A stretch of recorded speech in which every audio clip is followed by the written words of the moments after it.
आई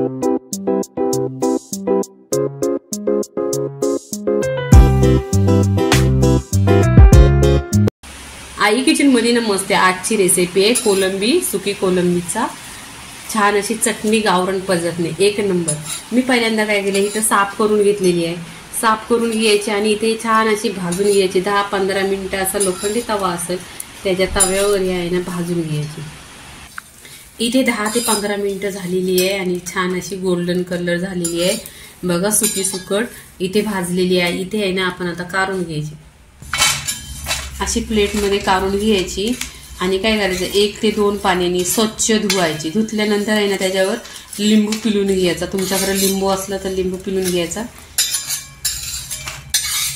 इथे मी 2 ते 3 पाण्याने स्वच्छ धुवणार आहे आणि त्याच्यावर लिंबू पिळून घेणार आहे। इथे 1 ते 2 पाण्याने स्वच्छ धुतलेले आणि लिंबू पिळलेले आहे याच्यावर। इथे कढईमध्ये 2 चमचा तेल टाकलेले आहे। तेल छान असं गरम झालेलं आहे, त्याच्यावर कढीपत्ता टाकून घ्यायचा। इथे 2 ते 4 कांदा कापून घ्यायचं।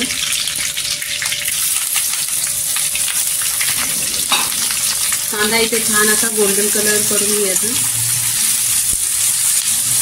आणि तुम्हाला नॉनव्हेज शिजवायचं, चिकन, मच्छी, सुकी मच्छी असं शिजवायचं आहे ना तर कांदा जास्त घ्यायचा, कांद्याला जास्त टेस्ट येतो।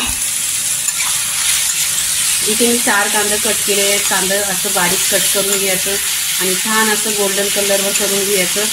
मौसूद झालं बस, जास्त गोल्डन काला कारपोटायचं नाही। तर इथे पूर्णपणे रेसिपी बघा, लाईक आणि शेअर करा। इथे कांदा बघा गोल्डन कलरवर झालेला आहे, सॉफ्ट असं झालेलं आहे। इथे काय करायचं, आपण अद्रक लसूणची पेस्ट टाकायची। इथे अद्रक आणि लसूण आहे 2 चमचा टाकलेला आहे। इथे हिरव्या मिरच्या 2 ते 3 हिरव्या मिरच्या आहे। छान असं तेलावर भाजून घ्यायचं।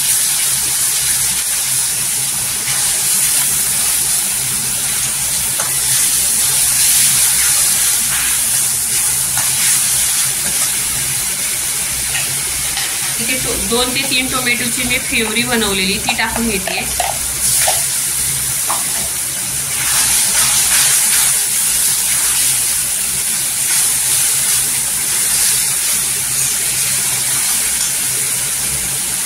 इथे सुके मसाले टाकते आहे।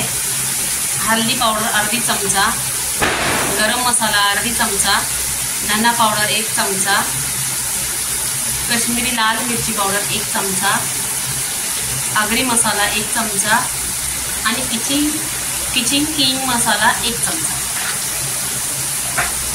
इथे सुके मसाले तेलावर परतून घ्यायचं।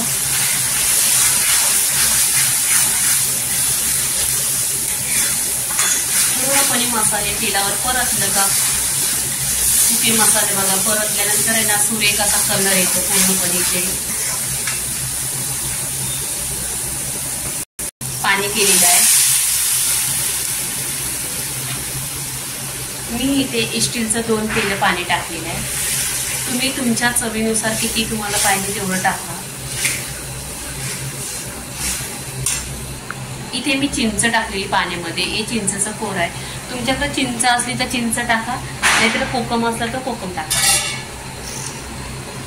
इथे ही सुकी मच्छी धुतलेली ती टाकायची। चवीनुसार मीठ टाकायचं। मीठ टाकल्यानंतर आहे ना एकदा हलवायची बघा। इथे छान अशी उकळी आलेली आहे आणि ही सुकी मच्छी शिजायला खूप लवकर शिजते। ते काय करायचं, आपण ढाकण लावायचं आणि 10 ते 15 मिनिटं स्लो गॅसवर। इथे प्लेटमध्ये काढून घ्यायचं। छान अशी सुकी मच्छी बघा, छान अशी चटणी झालेली आहे। याच्याबरोबर तांदळाची भाकरी खा, नाही तर बाजरीची भाकरी खा, एक नंबर लागते। इथे पूर्णपणे प्लेटमध्ये काढून झालेली आहे। इथे कोलंबीची सुकटीची चटणी झालेली आहे। लाईक करा, शेअर करा, सबस्क्राईब करा आणि नेहमीच खात राहा। धन्यवाद।